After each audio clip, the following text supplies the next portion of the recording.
Welcome back, everyone, to another episode of the CEO Next Door. I'm your host, Mike Mayer, with my co host, Donovan Morrison. And today we have on the pod Lloyed Lobo. He is the co founder at Boast, and he's a Wall Street Journal best-selling author of Grassroots to Greatness. How's it going, Lloyd? I am super pumped. I'm glad we're finally able to do this. We had a little mess up last week, but we're here. Yeah, let's talk about that mess up. We were scheduled for last week, and we got a message from Lloyd that his brother was seriously injured and potentially deceased, and we obviously rescheduled. And we're really concerned about you. And we just heard back from you this week, and maybe you can tell us what happened. Yeah, definitely. So, my first cousin, who's one of my closest people to me on this earth, he designed the cover for my book. And, I didn't even want him to design it. He named it as well. And I call him the grandfather, but he's won awards at Cannes. And just a wonderful, wonderful human being, godfather of my son, gave me my purpose in life about bringing people together. Anyway, I had a voicemail that, hey, your brother's been in an accident and is in the hospital, and so I like just panicked, and then went to the hospital, made calls, try to figure it out, and it was a false alarm. I think 45 minutes in, but you go through this crazy rush in that time. It's insane.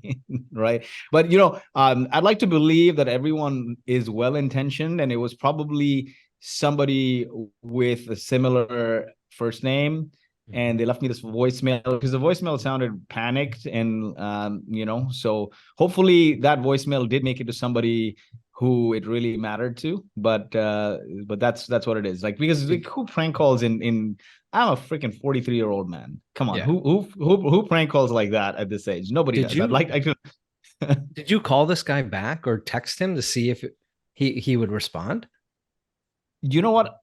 The number didn't register, right? Yeah. And that was the thing. Now the thing is, I get so many. I'm on some spam list. I don't know if you guys are, but I get a Everyone is. bajillion. I get a Yeah. bajillion.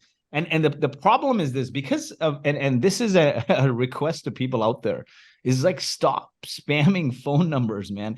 Because I get so many spam calls a day. Like, when I say so many, meaning I'll go through my phone right now, and I just got another five. Right? You'll see here. There's it's hard to see, but like, there's all those are spam calls. They're in red, right? And the thing is, because I start getting these calls, I don't answer the phone if it's not in my phone book. I just don't, because these guys now do a very good job masking different phone numbers, or your area code. I get so many spam calls from my area code, and I got two SIMs because now I live in Dubai, but home base is San Francisco. So I got a San Francisco number, I got a Dubai number, both in one phone. So I get like spam calls from both, and I'm like, what is going on? But see, in a situation like this, I now never. It's actually a 99.999% chance that I will not answer a phone call ever if it's not from a phone number I recognize. Sure. So you didn't answer my question. Did you call this guy back or text No, him? I didn't, because I couldn't figure out the number, because there's so many spam calls. Oh, I see. Right? It So was yeah. got it. And then I just made peace with it, because as soon as I found out, then I'm like, you know what? Like, I'm gonna scroll through whose number this is. Just forget it, right? Well, man, so Kind of you thing. rushed to the hospital to see if your cousin slash brother was there.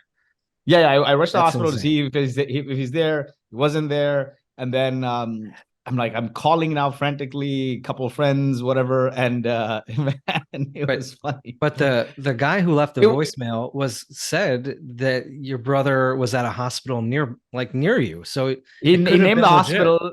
He named Yeah. the hospital, right? And the thing is, it's Dubai. It's a small city, so like Yeah. it's like there's not five hospitals with the same name, Okay. right? So the hospital's legit, and like, he was ill before, and for Yeah. another reason, and he was in that exact same hospital. So like, I Yeah. just connected the dots. I'm like, okay, it's the hospital he goes to.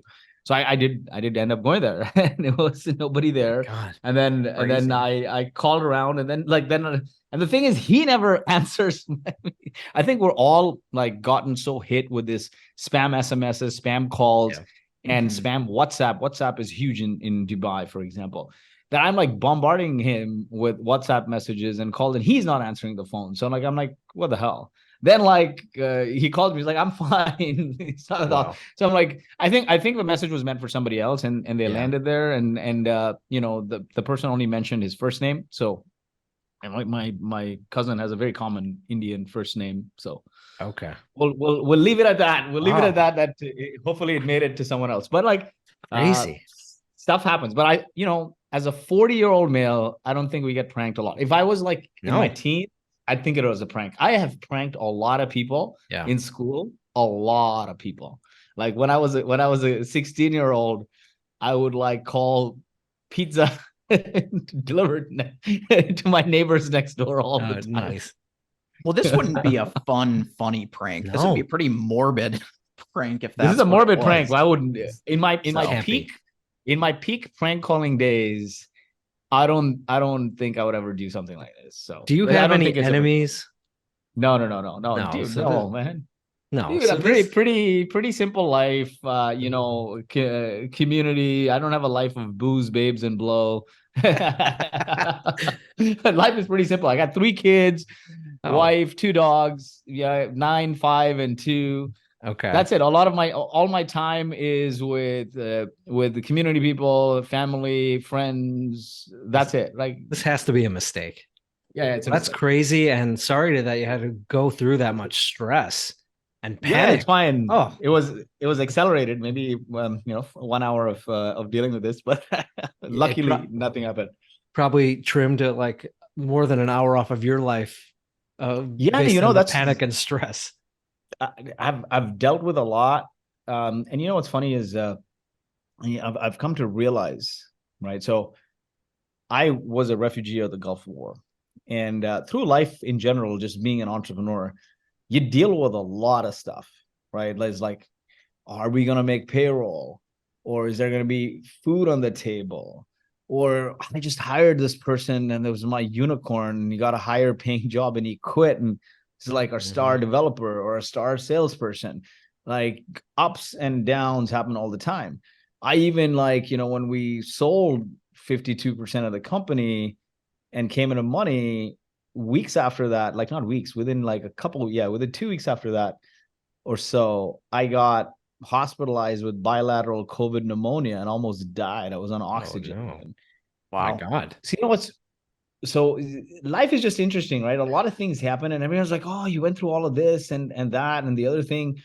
In between through our entrepreneurial journey, there's a lot of ups and downs professionally, but then a lot of ups and downs happen personally too. We were expecting twins in 2018. We lost one of the twins, had to pull the other one 5 months early. She spent like 5 months in the incubator. So there's a lot of this ups and downs, right? Like it's like that is a journey of an entrepreneur. One day you feel like you're crushing it professionally, but then you lose some customers or some crazy thing happens. One day you feel you're crushing it personally, but then like something crazy happens. And everyone's like, oh, how do you deal with it?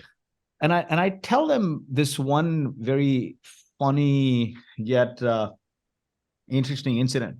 So when I was a refugee of the Gulf War, we were going on this rickety bus from Kuwait to Baghdad to Jordan. We weren't sure if we were going to live or die. You can Google highway of death. The buses went over the highway of death, right? And I was a 9-year-old or so. And this was a time where the security in the country had lapsed. For months, we sat there uncertain in Kuwait. And the community came together to rescue the country. Every building became a sub-community that coordinated with the next, coordinated with embassies, with governments, and organized buses and shelter and camps and got people out of there. The security had lapsed in the country. There was no phones, there was no internet. But the one thing was constant, and it was going on this bus as we were traveling together. The adults should have been miserable. They don't know where they're going. They've lost their currency. They've lost their homes. They've lost their jobs. Everyone, man, in that bus was singing and laughing and playing the guitar. And I realized that day, it's neither the destination nor the journey. We often say it's not the destination, is the journey. Both of them don't matter. It's the companions that matter the most. You could be on a crappy journey on the way to hell, but great companions make it memorable. And that is my biggest life lesson ever. And that's carried me through life. Like prior to the Gulf War, my parents are from India. My mom grew up in the slums of Mumbai. My dad was a farmer. They weren't educated. They were piss poor. They couldn't go out to the West because they weren't educated. So back then, and even in today, if you're in India or one of the Asian countries and you're not educated, you go to the Middle East because the currency translates a lot more. So they went to the Middle East. My dad worked his way up from, being like a dishwasher to being a Shane de Rotissier executive chef all on his own. And Shane de Rotissier is a European, I guess, award thing for executive chefs pre-Michelin star. And though they, growing up, they didn't have any money. They were like lower middle class. But they did have like 2 tickets or 4 tickets to India every year from their employer, which is a thing they do in the Middle East. And so my childhood summers were spent in the slums of Mumbai because that's where my mom and her, my mom grew up and her 9 siblings lived there. And that experience was formative for me because watching TV was communal. Every like 10 homes, and home is a loose term because it was 4 sort of cement block walls and an aluminum roof, right? With no bathroom in there. So watching TV was communal. If we cook a little extra, we share it with the next house. Going to the restroom was a communal activity because you go to the public restroom and everyone stands in line in the morning. Pumping water was a communal activity. And it would rain in the summer a lot. So puddles would turn into ponds and kids would be swimming in there. And those were my fondest memories as a child. I'd never want to leave at the end of the summer and go back to Kuwait. I'd grab my parents' feet and cry. And so I realized through that, right, that all my life I've been surrounded by great people. And I think there's a thing or two to be said about misery loves company. When you're surrounded by great people, honestly, no matter how hard the situation is, it just doesn't feel like you're going through hardships. I get asked this a lot, like, oh, you went through this and that. I'm like, honestly, in the moment, it never felt like that. Like now that you bring it up, it felt like difficulty. But when you're surrounded by great people, it doesn't feel as hard. Like you sail through it. And that's what, like, for me, the experience in the slums was better than when I came into money and I was sipping champagne in the chateaus in Paris. I just wanted to get out of there, right? Wow. So when did you come to the States? Was that after Kuwait? The Gulf War. Or, After the Gulf War. So a few years after the Gulf War, my parents actually immigrated to Canada. And this is a very interesting thing. After a few years of the Gulf War, my dad, who's not educated, filled out all the forms for Canadian immigration, and he got through. And we immigrated to Canada. And, the Gulf War taught me a few things. One, the power of community in creating big impact. There's nothing that a small group of people can't do if they're united by a purpose that's for the greater good. But it taught me entrepreneurship. And a lot of people laugh, like, how did a war teach you entrepreneurship? What is entrepreneurship? It's not about making money, but it's taking an obscure idea to execution and impact while dealing with extreme risk and uncertainty and ambiguity. There's nothing more riskier and ambiguous than a war.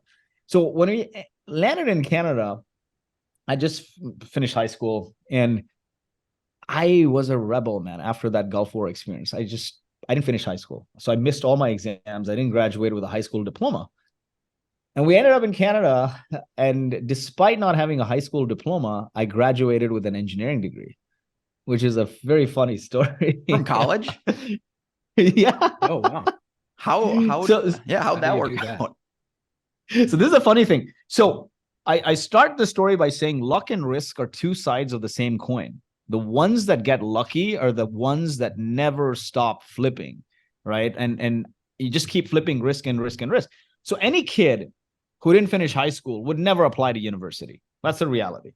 99.9%. I applied to every freaking university. It is Canada. They don't require SATs. They have their own version of entrance exams. So one college called me and said, hey, write these entrance exams. I'd sent them the previous year's transcripts. And so I wrote that math and English and I did well. I wasn't a bad kid. I was just a rebel. And I did well. So they said, why don't you start the semester? What happened to your transcripts? And I made up a story about like political unrest in Kuwait, and that's why the transcripts aren't here. They said, start the semester, but if you don't supply the transcripts by the end of the month, you have to unenroll. They forgot to follow up. And I graduated an engineering degree. So think about that for a second, right? Like, if you don't try, you will never get lucky. Yeah. So a lot of my life is a series of lucks like this by just trying when other people wouldn't even try. Right. Wow. So as you were wrapping up college, did you know where was next, what you wanted to do, or were you still trying to figure it all out? You know, I didn't want to get a 9-to-5 job. Okay. And I knew, and luck would have it actually that the college I got into, the degree was a bachelor's of engineering in software. This was a time where there weren't very many accredited programs for bachelor's of engineering in software. It was either computer science or computer engineering. Mm-hmm. So I had the privilege of learning a new program.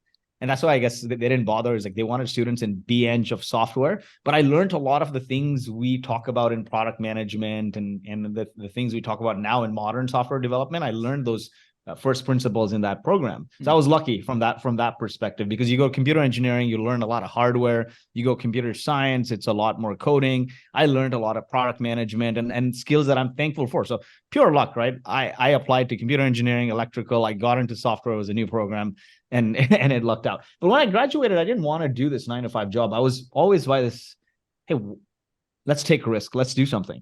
So I asked a bunch of people in business. In 2005, we didn't use the word entrepreneur as much, or startup. It was just business people, right? Businessman. So I asked a few business people in the family and family friends, and they said, hey, the best skill you can learn to be a business person is communication. Communication is everything. You got to convince your spouse that you're not going to bring money. You're going to convince customers when you have nothing.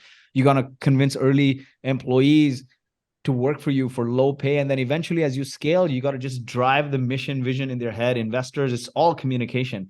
And they said, you can't communicate as an awkward engineer. So you got to fix this. Now, the one thing I worried at the time was self-motivation is really hard. I think self-motivation is hard for 99% of the people. Self-motivation is not showing up when the things are perfect, the conditions are perfect. Self-motivation is, do you show up when you're repeatedly punched in the face? And for me, it was, if I take a public speaking class, the first time 4 people laugh, I might not go and do that. So how do I learn the skill of communication? And I started applying to sales jobs as I looked more and more into it. And what is the framework looking back is, if you want to get better at something, don't look for self-motivation. Just put yourself in an environment that forces you to do that something over and over and over and over again. And so I kept applying to sales jobs now because I'm an awkward engineer. Nobody would give me a sales job. No Xerox. Xerox had the best sales program at the time, the sales coaching program for new sales reps. And luck would have it, I say luck again, is one founder was running a telecom startup, needed cold callers. So he gave me a job in cold calling because he was desperate. And the first call I made, cold call, I practiced 4 hours, and then I hang up as soon as the decision maker hops on the line. Everyone's laughing. It turned into a joke, but hey, I signed up for this job. I need to get paid. It's not like my parents come from wealth. So it forced me. Now, had I gone and done a public speaking class, it would be different. Now that experience took me places. My parents were not happy because immigrant, right? And they're like, your friends have jobs at Microsoft and Johnson & Johnson. And what are you, graduating software engineering and doing cold calling for like minimum wage? This is not what we envisioned for you. But then my girlfriend, now wife, got into medical school in New Jersey. And so I started applying for jobs in New Jersey. Again, no other big company would give me, but I had like now 1 year or so of startup experience.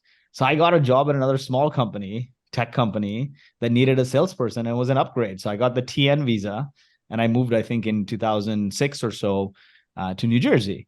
And when I landed at that job, it wasn't exactly a sales job. There was no repeatable, scalable product. There was no repeatable, scalable sales process. So it was like, hey, tag along the senior sales reps and talk to the big customers and figure out what to build. And they had massive customers. Now this went beyond like cold calling. They had customers like Tiffany and Armani and Simon & Schuster that I need to go on site. And then it's like translate those requirements into product requirements, so wireframe it, right? Requirements for the developers. And oh, guess what? We don't have a marketing person. So also figure out how to build a website and the messaging and marketing materials. How many kids would quit right today? I didn't have any option to quit. I wanted to be with her. I'm on a TN visa. It took me so long to get this job. And so I had to stick with it. But as a function of sticking with it, I got to work with the executives, work alongside them. And I learned about meeting customers in person, closing big deals, translating them into product requirements, translating them into marketing materials. I was starting to search everything about digital marketing, joined HubSpot's inbound marketing community, learned about video creation, learned all the stuff that typically is what a founder does in a company when they start and have no resources, right? And what was the company, or what was the product that you were primarily working on? It was a warehouse control system. Basically, it downloaded stuff from ERP systems and then controlled the flow of merchandise in a warehouse facility. So like basically an order comes in from like your SAP, and SAP can't control floor level systems. This is IoT before IoT was cool. So we'd control all the floor level systems, your sensors and everything, find the materials, pick, pack, ship it, and find the best rate and get it on, right? It was basically powering warehouses for e-com and large retailers, big box retailers. Sure. So it was a great experience for me. But then as a function of spending a couple of years there, 2-3 years there, my next job also ended up being like head of sales and marketing for another startup. So you see the pattern here is, I said the companions matter the most. You become the average of the 5 people you surround yourself with. I went from working for one founder to another founder, to another founder. And then my best friend from university called me with the idea for Boast. And I'm like, I've hit a ceiling here. And, if I'm going to make no money working for these venture-backed startups that are, struggling or like having a hard time, then may as well roll the dice on our own luck here. And, I went there because I think like the 3 jobs, working closely with the founders and doing everything from talking to customers and building the marketing materials and working closely with product, I got to know so much that it was the next logical step. Okay, so a buddy came to you with the idea for Boast, and then he was able to sell you on it. You bought in and decided to take the plunge. Decided to take the plunge, but it was a deeper thing beyond that. So, one thing that was constant, I think your audience may resonate with this story. What happens a lot of the time, especially back in the day when money wasn't as accessible, entrepreneurs would take money from anybody. And what happens is when you are not aligned into a relationship going in, meaning a VC wants to make a unicorn. To make a unicorn, they want to see like 100x return, for example, on their investment. A founder doesn't come into the equation thinking like that, right? They want to build a business, and sometimes it's like, I just need money to get going. And there's this misalignment because the founders, a lot of the advice we get in the tech world is polish your freaking pitch deck so it looks like $1 billion company. But the founder hasn't thought about what the journey is to go and build that $1 billion company. Now, the VCs, they're not wrong to invest in a company to generate an outsized return. They need to see this company going triple, double, double, double. And if it doesn't, it's bad for them. And their institutional investors will not continue to invest in the fund, right? Think about it yourself. If you're putting your money in a venture capital fund, you're doing that for an outsized return. If they can't generate you an outside return, wouldn't you just put it in the S&P 500, which is returns like 10%, right? And call it a day, and it's safe, and there's a lot of dividend index funds and whatnot, you'd be fine. And so this misalignment causes a lot of stress because the entrepreneurs have now pitched this multi-billion-dollar vision, but they don't know how to execute, or they never thought what the path to executing to there would be. And then after 3-4 board meetings, the going gets really tough. And so that then shit flows down the leg kind of thing, right? Is those founders ended up stressing out the teams through this hustle porn culture, which is, oh, build this and do this and like run. And so I used to be in the office at the last startup till 9-10. My wife was in residency. This was Philadelphia. She was working West Philly hospital there at Drexel, and 100-hour shifts being an ER resident physician. One week I started going home at 6, man. And I get an email from the CEO, third day in or second day in. Hey, I used to like it you're in the office till 9-10 alongside me. your wife's a resident working 100-hour shifts. What's causing you to go home so early? It's not like you have a life or anything. Literally those words. My parents were visiting. I hadn't seen them in a while. That's why I'm going home at 6. And so that day when I get home, Alex calls me and he's like, bro, I have this idea. I work for a Big 4 accounting firm, and Boast automates government funding for innovation. And he's like, there's all these big government funding programs and R&D incentives, but it's a broken manual process. It chews a lot of time from companies. We should automate it. I'm like, bro, I don't care what we do. As long as we build a company we want to work for, I'm in. And we did a couple of things that failed. We did an AI chatbot. I did a AI sales assistant that also failed. Did an events company where the third partner ran away with $250,000 in profits, had to sue him. Downloaded our whole list, did a bunch of things. And then Boast was also running in parallel. We end up bootstrapping that to 10. Somebody up there said, dude, these guys are relentless. They keep flipping risk. After 3 failures, let's just give them one. And during the pandemic, the growth equity fund, who also came through the community we had built, bought half the company. Since we had bootstrap, we owned 100% of it. So we still have 2 board seats. We transitioned out, and that was the journey. But we went from being piss poor to multimillionaires in no time. But a lot of it, that's why I keep saying luck, right? A lot of people laugh at me. They're like, it's hard work. I'm like, come on, everyone works hard, right? So like, there are some things you do that tip this in your favor. And for me, one of the things to generate luck or create luck is to build your own community, build your own network. So when we were building Boast, we couldn't get customers in the early days. So we started hosting events and we started writing for our ideal customer profile. And those events and that online, we wrote a column for the local newspaper called Startup of the Week, which is a whole, it was a process to get that going. But eventually we did, and it became a weekly column, and we'd put a form in there, apply to be featured. And then everyone who would apply would invite them to our own private events. And one year we did 100 events. And that grew our social proof for that audience. That helped us get customers. That helped us get partners, and blew our growth. Like, we'd co-host events with people who sold to the same market. We'd invite like journalists who covered that market, and it's now that community is called Traction. It's 120 some odd thousand subscribers, and every major CEO from Uber to Twilio and major multi-billion-dollar CEOs come to our events or podcasts and things like that. And so, but it was a function of, man, when we started the company, there's 2 things you do, right? When you start something, you default to what you know, which is your experience. But then when you're pushed against the wall, your reflexes kick in. And so our default was cold calling, start picking up the phone, calling. And our initial market was manufacturing, oil and gas, construction, the stable markets. Nobody would talk to us. Sounds a little scammy, right? Give us your R&D data and we'll get you money. No interest, no equity. Like, it sounds like a scam. And people who knew it were already doing it with the Big 4. Why should we? Who are you guys anyway? Your website looks new. You guys look new on LinkedIn. I haven't heard of you guys. And so then we started going to these manufacturing, oil and gas, construction events. And we just couldn't resonate, man. We looked like 2 guys who threw on a suit jacket on top of a hoodie, and they felt like the Cigars Club. It just didn't feel like our tribe. So dejected, we started going to the startup events. And, Donovan and Mike, when you're in it, it always feels like I'm throwing spaghetti on the wall and I just hope to God something clicks.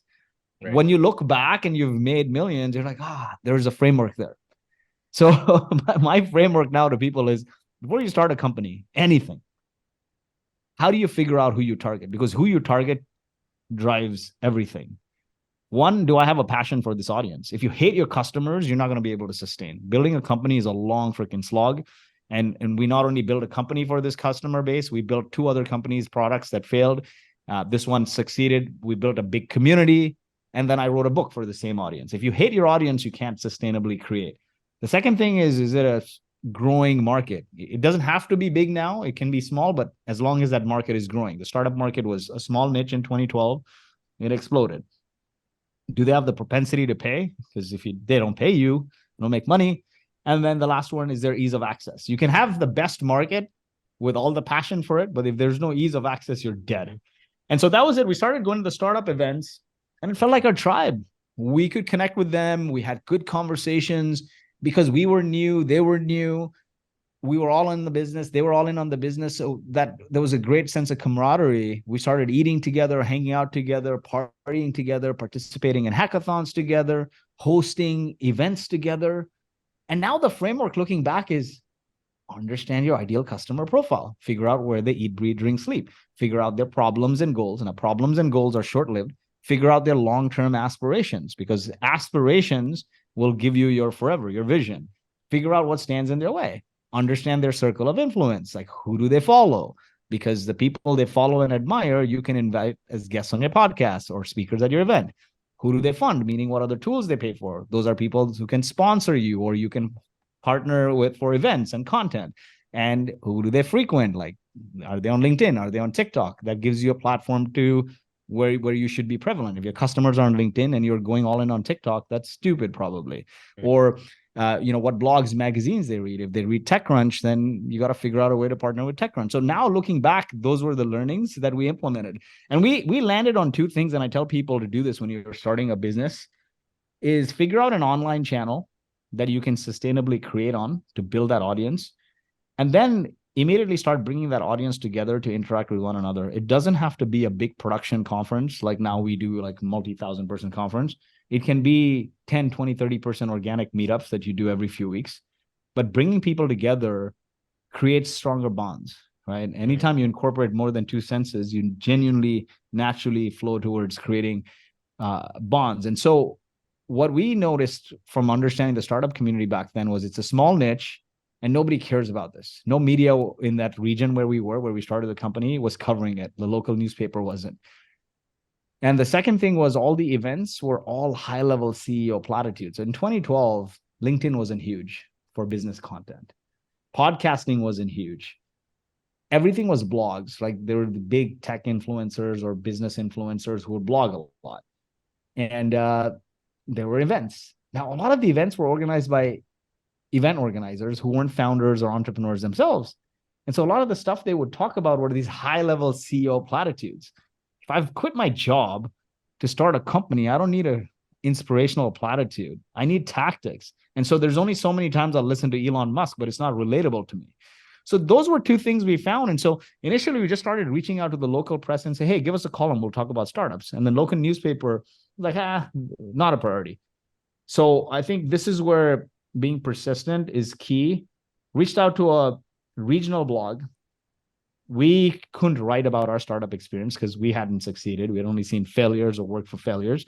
So we started covering other startups. And then as soon as we wrote that first blog post, we reached out to all our contacts in our list and the people we covered, and we said, share it. And they turned it into hundreds and hundreds of tweets. Then took that regional blog post, went back to the editor of the newspaper and said, hey, you see how much traffic this has gotten? We'll bring that to your newspaper.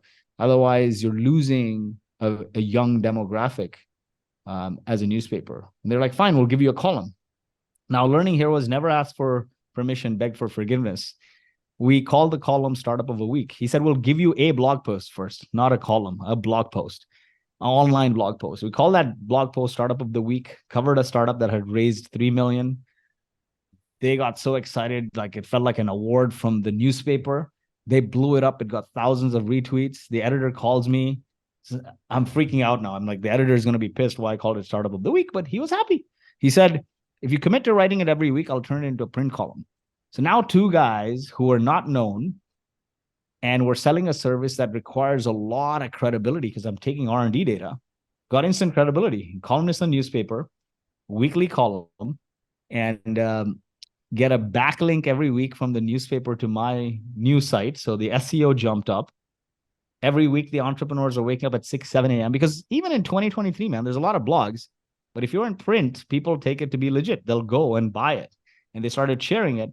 And that form we put in there saying, if you want to be featured, apply. A lot of people started applying. But then we didn't stop there. I wrote that column for free for almost 3 years. But everyone who applied would invite them to our meetups. We had a co-working space with a free meetup room, and we'd host pizza nights. So like, hey, Donovan, I'm hosting a meetup with speaker who's, just got to 5 million in revenue. They're going to talk about how they got their first 100 customers. Tactical stuff.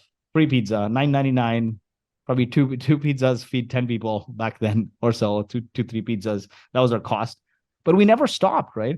And kept doing it and doing it and doing it. And one day 200 people showed up to the co-working space, and the co-working space says, hey, now this is you're stretching it. Like, you're running a conference here for free. Yeah. Get out. That transformed into a conference. But the social proof we generated to that online medium with the SEO and then building the list to the offline medium, which was in person, drove a lot of social proof, a lot of partners, and helped us get millions in revenue. And during the pandemic, we took all of it online. And rather than doing in-person meetups, we never stopped. We did 2 live webinars a week with people on it. Like, so it was a podcast style recording, but it was live. So lots and lots of people, hundreds of people would join, 500 to 1,000 people. And then that grew our list from the pandemic to like over 100,000. And then when there was an opening during the pandemic, we hosted an in-person event. That's where our investors who bought half the company came. So for me, engineering that community is everything, right? Once you want to be visible in a certain audience, then you got to be relentless in understanding that audience and their circle of influence, and just carpet bomb that thing with consistency. So as to close this out, the 4 key learnings for me were, I think if you have these 4 things, you can achieve everything. Number 1 is your community. Your companions matter the most. Number 2 is your ability to communicate. Communication is everything. If you can't communicate, you can't connect, and then you don't have an audience. You have an empty room. The third is creation, whether it's building products, building playbooks, building content, it's all creation. And the fourth thing, without this, you may have the best community and the best creativity and the best communication, but without this fourth thing, you will never succeed. It's consistency. From Mr. Beast to Warren Buffett to Elon Musk, they never stop, right? If you look at Mr. Beast's first videos or Gary Vaynerchuk's first videos, they're crap, but they never stopped, right? They just kept going and going and going. So for me, it's community, communication, creation, and consistency. Do these 4 things and you'll have everything. So I'm curious, you've highlighted the importance of community and surrounding yourself with the right people. How did you find inspiration or motivation to continue on after, from what you said, you had a pretty big falling out with one of your partners? And did you ever question, like, how good of a judge am I of character and of community, like, after that experience? Falling out, meaning when we did that event, the third co-founder it was an early blip. The third co-founder ran off with $250,000 in profits. And this was like 2014 or 15. And I realized that if he locks me out of my community and he steals the list and he does another conference, good for him. Maybe it's his community.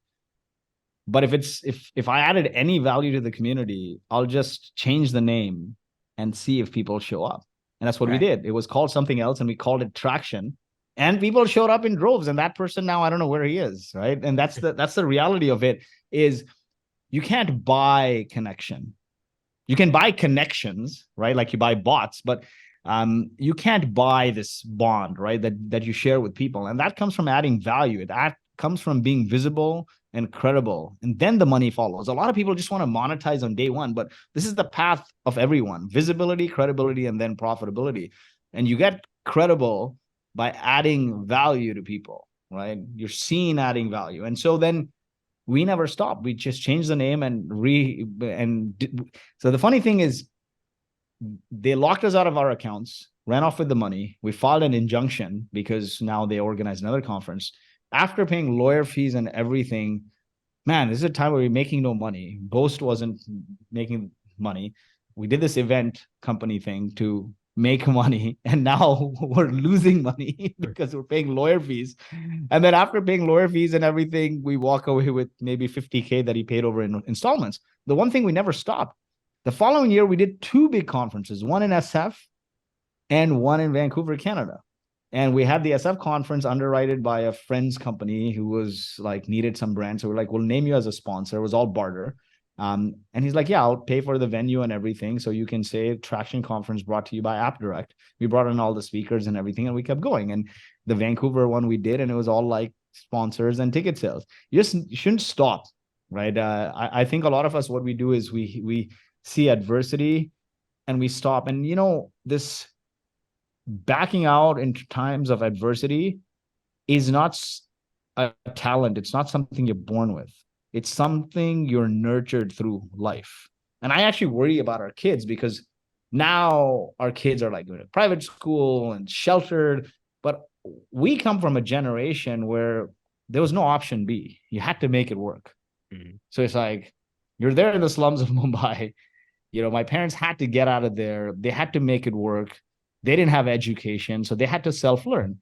Or you're in this war zone. You have to, there's no option B. Like you can't just say, oh, you know what, it's tough, so I'm gonna walk away. Walk away and go where? Die. So you have to make do with the situation. And I think a lot of what you become is your nurture, not what you're born with. Right. Nature is like the talent, but if you don't be consistent with that talent and harness it, and nurture it, you won't get anywhere. And so for me, I think a lot of that has come from being in an environment where there's no option B. Like when I started cold calling, I needed a job. I'm not going to get paid. Or I went to New Jersey on a TN visa. If I hadn't married Vivi, she's now ER director of ER ultrasound at Stanford, and she teaches medicine at Stanford. If she's been my biggest rock and inspiration. She not only managed the family through all the startups ups and downs, but she paid the bills. And I had only one job, right? Like figure out one company that eventually makes money. And I went through 1, 2, 3 failures to eventually make money, 10-year journey. She was a med student, that was a resident, that was a fellow, that worked through the ranks, that also managed the kids, the house, paid the bills. I just had one job, right? So think about that. If I hadn't, if I quit that job in New Jersey because it sucked, because it wasn't what I thought it would be, I had no option, basically. A lot of what you become is because you had no option, so you have to do it. Man. Wow. You faced some serious adversity, and your creativity and perseverance, I think, has seen you through to a success. And it's quite a story and impressive. And this whole podcast recording, you answered all our questions without even Donovan and I having to ask them. So it's I'm just sharing stories. It's great. Yeah, no, I think it's really helpful for our listeners to hear about your journey and your tenants that you drive by, and your experiences. It's really impressive. But I know we're getting close to running out of time. Before we do, is there anything you want to additionally that you want to share? And I know you've shared a lot of life lessons, and but if there's anything else you want to kind of leave this on a note, please do. Yeah, definitely. The one thing I want to urge people is, just because it seems difficult or just because you don't think you deserve it doesn't mean you don't try. I kid you not. We built traction from cold emailing. And up until the last conference, we cold emailed 95% of the speakers. The first conference we did, we cold emailed every single one. 200 companies, CEOs of multi-billion-dollar companies, we cold emailed. 40, 50 of them said, I'm interested, but we'll see who else confirmed. Took their names and followed up with the rest of them, the 160, saying these people are interested. Then one CEO of a multi-billion-dollar company, Marketo, said, I'm in. Then used his name and reached out to the rest 40. And then we had 40 speakers confirmed. On the weekend, we built the website with Squarespace, which the Traction website is still that same exact crappy one. You don't need the most perfect website. We put an Eventbrite widget on there, and we sold $50,000 in tickets. And then we said, okay, now let's find a conference venue. It was too late because it was coming up in a couple of months. So we went and found a giant EDM hall and retrofitted into a conference center, leveraging like friends and volunteers. So what I'm saying is, just reach out to people. Every relationship of mine has started with a cold call. So Jason Lemkin, he's a well-known Silicon Valley VC, big entrepreneur. He pioneered eSign. He built EchoSign, which is now Adobe eSign, doing billions in revenue. He wrote the foreword in my book. How did I get him to write the foreword in my book? Many, many years ago, I cold emailed him several times to come and speak at the conference. And eventually I found another CEO of a company that sold for $8 billion called Qualtrics. And I said, hey, I'll put you on the same fireside chat with Ryan Smith. And he's like, what? You can get Ryan Smith? I'll come. And when he came there, he saw all these big Silicon Valley names at a conference that he had never heard of before. And through that, we built a relationship. Next year, he was in a logjam for his event, and he needed somebody to host a side event. And I went and hosted that side event. 800 people showed up at his conference for a side event at his conference. I found the sponsors and the guests, and we built this relationship over time. A lot of people just casually reach out to people asking for help, and people are busy. So don't ask them for help. Don't say, oh, can I pick your brain? Find out what makes them tick and give them value 2 or 3 times. Do something for them. Don't say, oh, can I help you? No, it costs me more to take your help because I got to train you. Actually figure out what I'm looking for and do that. Maybe, you can research me from Twitter or LinkedIn or whatever, and you know exactly what I want, and do that for me. Now, you do that once or twice. Most humans don't want favors from others. There's this law of reciprocity. Now I want to do you some, right? I want to do you one solid back. And so that's been my life, is like, build your own network by understanding your ideal customer profile and going out to them and adding value. And to do that, don't be afraid. Figure out their emails and reach out to them. Figure out their LinkedIn and reach out to them. But key is you're giving them something. Do that once or twice, and you'll build a relationship where they want to now reciprocate. The same thing when you meet people and you network with. Every conversation you're in, walk away with 1 or 2 things you can give them right away. It could be a plumber for all I care. But when you make that ace plumber connection, now they owe you something. They feel that way. Love it. Great insights. Good tips. Thank you so much. Awesome. Well, yeah, I think we need to call it a day. This was a lot to digest and just really informative. So Lloyd, thank you so much for being on our podcast today. We really appreciate it. Thank you so much. Go to FromGrassrootsToGreatness.com, and a lot of content around building business, bootstrapping. All these podcasts will be on, and there'll be a nice Notion workbook on how to build and scale your business with the power of community without spending a bomb. Buy the book, listen to the man. All right. All right. Thanks, Lloyd. Thank you. Thanks, guys. Take care. Bye. Bye. Everybody got a dream, let me show you all love. From an idea, working it into a startup. This the show that you need, what more could you ask for? Never know who become the CEO next door. Tune in, every episode insightful. The type of vibe you will want to subscribe to. Let's go. Hey.